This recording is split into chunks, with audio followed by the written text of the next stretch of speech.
प्रेक्षकांनो नमस्कार. तर आपण बघतोय लग्नानंतर होईलच प्रेमचा आजचा एपिसोडच्या सुरुवातीला पार्थ तिकडे काव्याला सांगतोय की मला डिवोर्स नको आहे, लग्न मोडणं खूप सोपं आहे पण लग्न निभावायला जिगर लागते आणि मला दुसरा पर्याय हवा आहे. तर काव्या म्हणते मला पहिला आणि सोपा पर्याय हवा आहे म्हणून ती डिवोर्स मागते त्याच्याकडे. तर आता पार्थ त्याच्याशी काहीच बोलत नाही आहे. काव्या म्हणते की मी खूप प्रयत्न केले, आज बरोबर 1 महिना घालवलाय मी तुमच्याबरोबर तुमच्यासोबत, पण काही बदल झालेला नाही आहे, मी जिथे होते तिथेच आहे असं म्हणते. आधीही तशीच होते आणि आत्ताही तशीच आहे असं सांगते. तर पार्थ पण त्या गोष्टीवर विचार करतोय बघा प्रेक्षकांनो. पण तो म्हणतो मी बदललोय ना, पण असं म्हणतोय मी तसा उरलेलोच नाही आहे जसा लग्नाच्या पहिल्या दिवशी होतो. आता मी खूप पुढे निघून आलोय आणि मला खात्री आहे की तुम्ही सुद्धा एक पाऊल पुढे याल.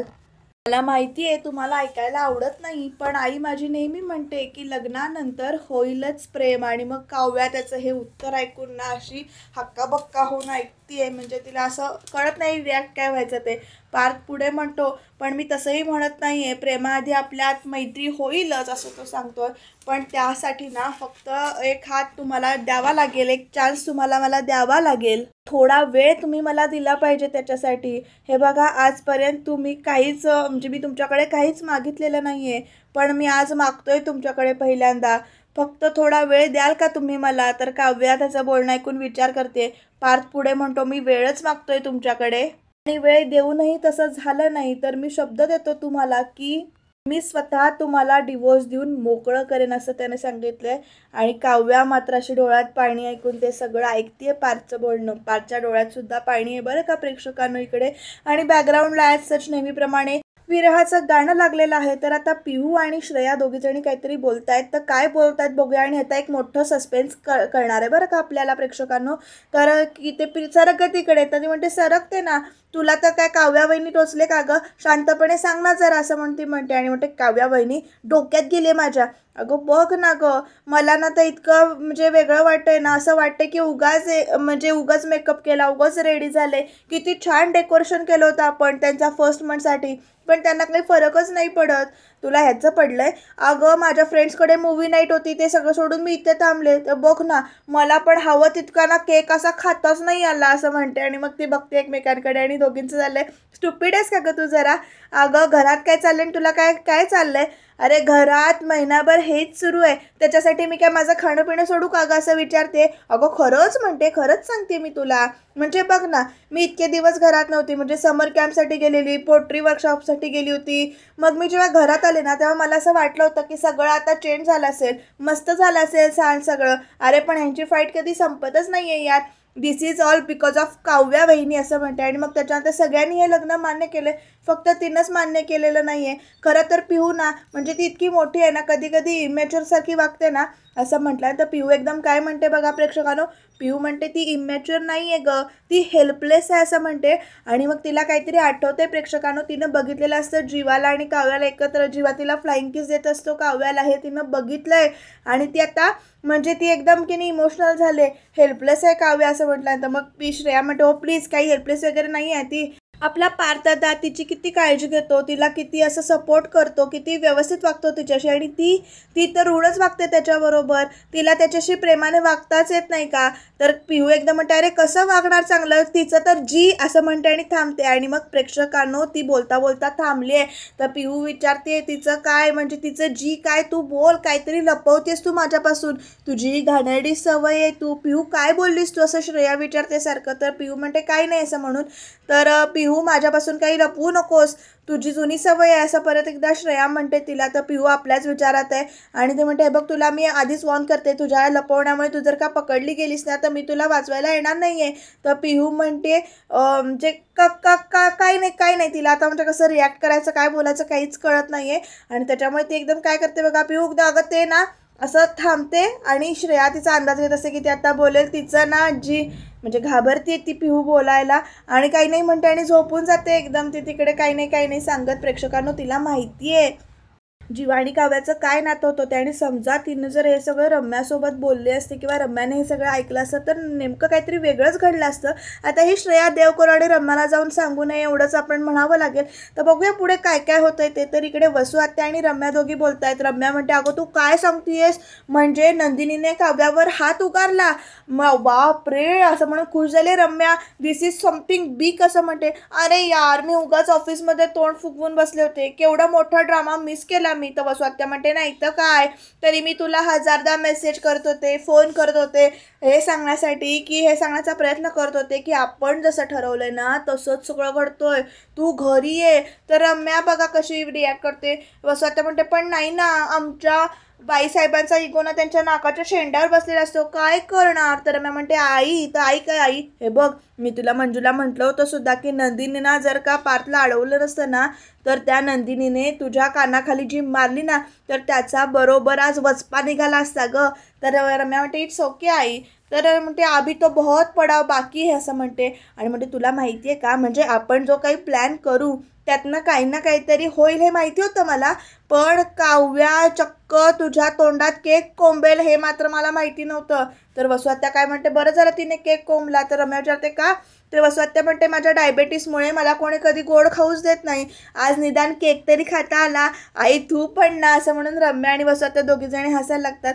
तर वसू आत्या पुढे म्हणते, पण तुला खरं सांगू का, तू जे काही सजेस्ट केलं होतंस ना ते व्यवस्थित वर्क झालेलं आहे. तर ती म्हणते, का. तर वसू आत्या म्हणते, नाही आपण नाही का ठरवलं होतं की काही झालं तरी मी शांत राहायचं, तशी मी अगदी शांत राहिले बघ. आणि त्यामुळे त्या दोघी बहिणींमध्ये चांगलीच जुंपली. आणि रम्या यस म्हणते आणि वसू आत्या पुढे म्हणते, मी घरच्यांच्या समोर मी बिचारी ठरले ना ग. काव्याला तिच्या मोठ्या बहिणीकडून म्हणजेच नंदिनीकडून घरचा आहेर मिळाला चांगलाच. तर रम्या म्हणते, नेमकं हेच पाहिजे होतं, त्या इगोइस्टिक काव्याला हे ना आवडलं नसतं, मी सांगते ना तुला. आणि आता ना या संधीचं सोनं केलं पाहिजे आपण असं रम्या म्हणते. आणि म्हणते, म्हणजे बघा आता काव्य आधीच नंदिनीवरून खूप चिडलेली असणार ना, तर आता सगळ्यांसमोर पार्थला नवरा म्हणाली याचं तिला गिल्ट आलं असेल तो वेगळंच असं म्हणते इकडे रम्या. तर वसू आत्या म्हणते, अगं रम्या तुझं काय चाललंय, म्हणजे तू इतकी हसतीयस का. तर मग रम्या म्हणते, तू अशी का बघतेस. तर वसू आत्या म्हणते, तू बरी आहेस ना. तर रम्या म्हणते की हो. नाही काव्याने पार्थला सगळ्यांसमोर नवरा म्हटलं याचा तुला राग नाही आला, म्हणजे तुला जेलस नाही फील होते तू असं विचारते. तर रम्या म्हणते, ओ आई हे बघ मला ना नक्की माहिती आहे त्या काव्याची नस कळली आहे मला, म्हणजे ते बघ आज ती जे काही बोलली ना ते अगदी रागाच्या भरात बोलून गेली आहे, म्हणजे ती जे काही बोलली आहे ना म्हणजे त्यावरून ती रूममध्ये जाऊन स्वतःचंच डोकं भिंतीवर आपटून घेत असणार बघ. तर वसू आत्या इकडे हसते. तर रम्या म्हणते, ताई ती एक वेळ म्हणेल पण पार्थला नवरा म्हणणार नाही किंवा मानणार नाही हे मला माहिती असं म्हणते आणि दोघीजणी हसतात. तर वसू आत्या म्हणते, रम्या हे जर का झालं तर उत्तमच होईल ग, पुढे काय करणार होतं पण. तर रम्या म्हणते, पुढे तर खूप काही करायचं आहे, ही तर फक्त सुरुवात आहे सुरुवात. तर वसू आत्या हसते बघा कशी. रम्या पुढे म्हणते, त्या नंदिनीला माझी पुढची चाल अजून माहिती नाही आहे, आता ती गाफील असेल आणि तेव्हाच मी काव्याला माझ्या जाळ्या तोडीन असं सांगते बरं का. आणि बघा त्या नंदिनीने जसा ससा कासवाची गोष्ट ऐकवली होती ना मला, तर आता आज त्या गोष्टीतले एक बदल घडणार आहे आणि आज ससा आणि कासवाची मैत्री होणार आहे, मैत्री असं म्हणते. आणि बघूया रम्या खरंच मैत्री करेल का. तुम्हाला काय वाटतं ते कमेंटमध्ये नक्की सांगा. प्रेक्षकांनो, नंदिनी आता भांडून बोलून सगळं असं आलेली आहे खाली किचन हॉलमध्ये. ती अशी स्वतःशीच फेऱ्या मारते, रडतीये. तिला आठवते ती कसं जीवाशी बोलून आली होती वगैरे, कसं तिनं डिवोर्स पाहिजे तर तुम्हाला देते असं म्हणून सांगते, असं सगळं जे काही भांडून आली होती ते सगळं तिला आठवते आणि ती रडतीये. तोपर्यंत तिथे पार्थ आलाय प्रेक्षकांनो. पार्थ तिच्यासमोर आईस्क्रीम धरतोय.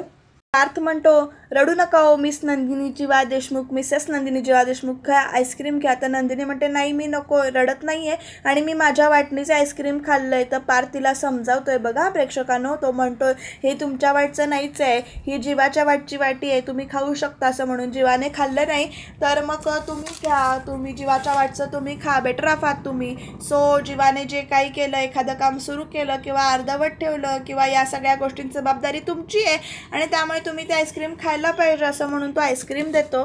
तर नंदिनी ते आता आईस्क्रीम घेते, नाही म्हणते पण नंतर घेते ती. आणि आता बघा पार्थ स्वतःसुद्धा आईस्क्रीम घेऊन बसतोय तिकडे. तर नंदिनी त्याला आता काय म्हणते बघा. नंदिनी म्हणते, असं तर मग काव्याने आईस्क्रीम खाल्लं नव्हतं. तुम्ही जो मला नियम सांगता तो तुम्हालाही लागू होतं. तुम्ही सुद्धा काव्याच्या वाटचं आईस्क्रीम आणि मग ना इकडे पार्थ ॲक्च्युली दावाटी दाखवतो आणि म्हणतो मी त्यांच्याच वाटचं आईस्क्रीम खातोय. घ्या आईस्क्रीम खावा असं म्हणून दोघं जण आईस्क्रीम खातात बरं का प्रेक्षकांनो. या दोघांची जोडी एकत्र खरंच खूप चांगली दिसली असती. नंदिनी आपल्याच विचारात आहे तरी पण रडती येते आणि मग पार्थ आता तिला म्हणतोय एकदम म्हणजे दोघे एकदम एकमेकींना म्हणतात दोघांना की मला एक बोलायचं होतं असं म्हणून. आणि मग शेवटी पार्थ आता नंदिनीला बोलायला सांगतो की तुम्ही बोला पहिल्यांदा. नंदिनी नाही नाही म्हणत असते तर 3 महिन्याच्या आत तुम्ही बोला असं म्हणून 1 2 3 असं म्हणून तो म्हणतो. तोपर्यंत नंदिनी बोलायला प्रयत्न करते, बोलतो करतोय तो, कारण तुम्ही गोड आईस्क्रीममध्ये खारट पाणी कशाला घालून आईस्क्रीम बाद करता असं तो विचारतो. आपण तर त्यांच्यासाठी गिफ्ट्स वगैरे आणले होते, परफ्यूम आणला होता, कपल वॉचर्स तुम्ही आणली होती, काय कपल वॉचर्स आहेत तुमची आणि सगळं असं म्हणजे तो बोलतं करण्याचा प्रयत्न करतोय. कारण नंदिनी रडतीये, तिला तो रडू देत नाहीये बघा प्रेक्षकांनो, हसवायचा प्रयत्न करतोय तो. सांगू असं म्हणत नंदिनी आता बोलायला सुरू करते आणि म्हणते की मी ना जीवाला सांगून आली की तुम्हाला डिवोर्स पाहिजे तर सांगा, मी डिवोर्स द्यायला तयार आहे असं म्हणून. पार्थ सुद्धा म्हणतो की काव्याने सुद्धा तेच मागितले माझ्याकडे, त्यांना डिवोर्स हवा आहे असं म्हणून. आणि मग ते ऐकल्यानंतर नंदिनी एकदम चिडते बघा प्रेक्षकांना आणि ती म्हणते डिवोर्स, अरे काय मूर्ख आहे का ही मुलगी, असं नंदिनी बोलायला चालू करते. आणि ते पोरखळ वाटतो का तिला हे लग्न म्हणजे, डिवोर्स हे काय सोल्युशन नाही आहे कशावर. तर पार्थ म्हणतो सोल्युशन नाहीच आहे पण हीच गोष्ट तुम्हालाही लागू होते असं तो समजावतोय बरं का नंदिनीला. आणि म्हणतो जीवा कसंही बोलू दे कसाही वागू दे पण तुम्ही मागे हटायचं नाही असं तो समजावतोय. इतक्यात हार मानायची नाही आहे नंदिनी असं तो म्हणतो. कसं असतं मला सांगतो, काव्या तुमच्या घरातली दुसरी मुलगी, जीवा आमच्या घरातला दुसरा मुलगा. हे जे मधले भावंड असतात ना त्यांना सतत असं वाटत असतं की घरामध्ये जे काही लाड होतात, प्रेम मिळतं ते फक्त मोठ्यांना आणि धाकट्यांना मिळतं, मधल्यांना काहीच मिळत नाही. आणि आपल्याला कोणी काही विचारतच नाही, आपल्याला कोणी काही सांगत नाहीत, आपल्याला कोणीच कधी काउंट करत नाही असं वाटत असतं त्यांना. खरं तर तसं नसतं पण त्यांना तसं वाटत असतं. तर नंदिनी पण म्हणते खरं आहे असं म्हणून. आणि म्हणते हे घरातले मोठे दादा आणि ताईपेक्षा ना बेटर कुणालाच कळणार नाही. तर पार्थ म्हणतो करेक्ट आहे तुमचं सुद्धा. आणि मग त्याच्यानंतर काव्या आणि जीवा ही दोघं सुद्धा लहान आहेत पण हट्टी खूप आहेत आणि त्यांना हे माहिती नाही आहे की आपण त्यांच्यापेक्षा जास्त हट्टी आणि जास्त हुशार आहोत असं म्हणून. आणि मग नंदिनी त्याच्याकडे बघायला लागते आणि पार्थ म्हणतो त्यांच्यासमोर हा डिवोर्स रूपी बॉम्ब आहे ना तो आपण ठेवायचाच नाही. तर नंदिनी विचारते मग आपण काय करायचं. तर पार्थ म्हणतो जे आमचे बाबा लहान असताना करायचे ते. तर नंदिनी विचारते बाबा. तर पार्थ कसा समजावतोय बघा, बाबा कसा म्हणजे पार्थ कसा सांगतोय तर बसा सांगतो असं म्हणतो. आणि मग त्याच्यानंतर त्यांचं बोलणं होतं की बाबा काय करायचे लहान असताना ते सांगतोय पार्थ. बघूया काय करायचे बाबा त्यांचे. तर पार्थ म्हणतो की बाबा काय करायचे लहान असताना तर त्यांना असं वाटायचं की आम्हा मुलांना लहान असताना फटाके देऊ नयेत कारण त्यामुळे प्रदूषण होतं, फटाके फुटताना हाताला लागू शकतं, डोळ्यांना लागू शकतं असं म्हणून. त्यामुळे त्यांचं सगळं लक्ष ना म्हणजे रॉकेट आणि सुतळी बॉम्बवरून ना कंदील आणि फराळावर वळवायचे. खरं तर आम्ही नंतर हळूहळू विसरलो ते, आम्हालाही सवय झाली होती. पण नंतर आमची दिवाळी ही फक्त फटाक्यांची नाही तर कंदिलांची आणि रोषणाईचा सण झाला होता असं पार्थ हसून सांगतो. तर नंदिनी म्हणते छान विचार आहेत तुमचे पण मग आपण नेमकं काय करायचं असं विचारते. आणि मग पार्थ म्हणतो की त्यांना आपण आशेची पणती दाखवायची असं तो सांगतो. म्हणजे त्यांनी डिवोर्स रूपी बॉम्ब मागितला की आपण हो म्हणायचं, त्यांना हो म्हणायचं पण आपण त्यांना मैत्रीच्या कंदिलाकडे वळवायचं असं तो सांगतो. त्यांना हळूहळू म्हणजे जाणीव करून द्यायची की संसार हा दिवाळीसारखा सुंदर असतो, सुंदर सण असतो कारण त्याच्यामध्ये मैत्रीचा कंदील झगमगत असतो असं इतकं तो छान बोलतोय. एक वेळ येईल नंदिनी असं तो सांगतो की या दोघांना डिवोर्सचा बॉम्ब आठवणारच नाही, आपण त्यांना मैत्रीकडे आणि कंदिलाकडे म्हणजे दिवाळीच्या प्रेमात पडतील ते असं म्हणून. पार्थ म्हणतो थोड्या आपल्याला वेळ जाईल ह्या सगळ्या गोष्टींमध्ये पण आपण मात्र आपली होप सोडायचे नाहीत असं तो समजावतोय. तर नंदिनी त्याच्याकडे बघून हसते आणि म्हणते खरंच काव्या खूप नशीबवान आहे की तिला तुमच्यासारखा म्हणजे बोलणारा, छान बोलता तुम्ही असा नवरा मिळाला आहे. तर पार्थ म्हणतो पण त्यांनी ऐकायला हवं ना. तर त्या ऐकतच नाही आहेत माझं असं तो म्हणतोय. आणि तुमचं ऐकतील नंदिनी त्यात, प्लीज तुम्ही एकदा जाऊन काव्याशी बोला असं तो सांगतोय. आणि मग काव्याला तुमच्या इतकं कोणीच ओळखू शकत नाही असं तो म्हणतो. आणि म्हणतो मी पण नाही ओळखू शकत तर तुम्ही प्लीज बोला असं म्हणतोय. प्लीज एकदा काव्याशी बोला. प्रेक्षकांनो काव्याशी बोलेल काही नंदिनी आणि काव्या नंदिनीचं म्हणणं ऐकून घेईल का ते बघत राहूया. कारण रम्या आहे ना मध्ये, त्या दोघींमध्ये फूट पाडायला बसली आहे. ती रम्याचा प्लॅन यशस्वी होतोय का बघत राहणं इंटरेस्टिंग ठरणार आहे. बघूया काय होतंय ते. तुम्ही तोपर्यंत चॅनल सबस्क्राईब करून ठेवा. तर प्रेक्षकांनो, इकडे रम्या गेलेली आहे दात ठोठवायला काव्याचं. तर काव्या ओरडते, मला नाही बोलायचंय तुमच्याशी पार्थ, तुम्ही जा इथून. तर रम्या म्हणते, पार्थ नाही रम्या आहे मी असं म्हणून. आणि मग तू रडतेस का गं असं विचारते काव्याला. तर आता काव्या नाईलाच म्हणून दरवाजा उघडून रम्याला आत घेते. बघूया आता रम्या काय दिवे लावणार आहे आज जाऊन ते, कारण कसे ती कान भरणार आहे नंदिनीविषयी ते बघत राहणं इंटरेस्टिंग ठरणार आहे. बघूया ह्याची चाल कशी आहे ते. तर फायनली काव्याने दरवाजा उघडला आणि मग रम्याला ती आतमध्ये घेते आणि रम्या आता तिला म्हणते की आय एम सॉरी काव्या असं म्हणते बरं का रम्या काव्याला. तर काव्या म्हणते, तू कशाला सॉरी म्हणतेस. तर आजच्या तुमच्या 1 month ॲनिव्हर्सरीला मी नाही आले ना म्हणून.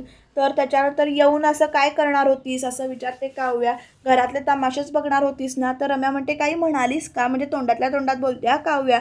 तर काव्या नाही असं म्हणते. तर रम्या पुढे म्हणते की अगं खरं सांगू का, तुला खरं सांगायला आले होते मी, तुमच्या आजची पार्टी मुद्दामून टाळली मी. तर काव्या तोंड बाजूला करते. रम्या पुढे म्हणते, काम पेंडिंग होतं ते करत मुद्दाम ऑफिसमध्ये बसले, छान पिझ्झा ऑर्डर केला, मग बऱ्याच दिवसांपर्यंत एक मूव्ही बघायची होती, ती मूव्ही बघून झाली. सिंगल लोकांचं आयुष्य आहे ना माझं, लग्न झालेल्यांचं सेलिब्रेशन्समध्ये म्हणजे आपली लुडबुड नको असं मला वाटलं. आणि रम्यानं असं बोलल्यानंतर काव्या बघायला लागते. रम्या पुढे म्हणते, सिंगल असताना कपल्सना असं एकत्र बघून खूप फ्रस्ट्रेशन येतं का काव्या, खूप त्रास झाला असता मला ते सगळं बघून, म्हणून मी नाही आले पार्टीला असं म्हणते.